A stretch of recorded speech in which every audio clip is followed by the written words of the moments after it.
can this approach work for niche products or industries with unpredictable buying behavior?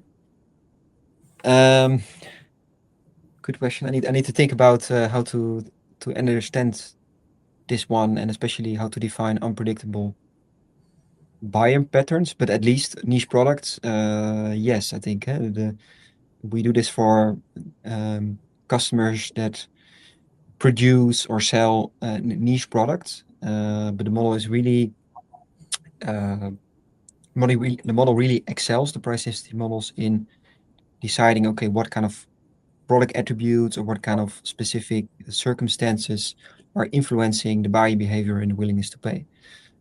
I assume it can also be for niche products, for unpredictable buying patterns. What could be? Vincent, do you have any?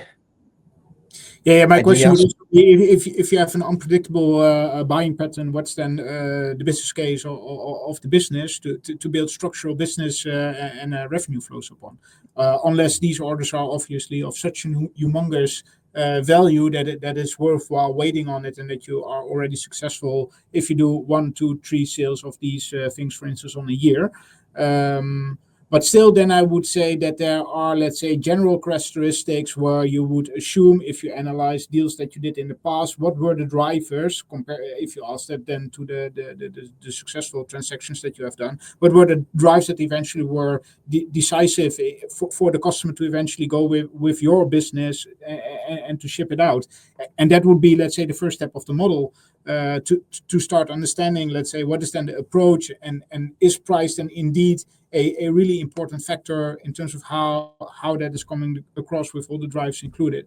And based upon that one, we should make then a judgment based upon, let's say, the company's input and the model's input in terms of what the relevance score to that is.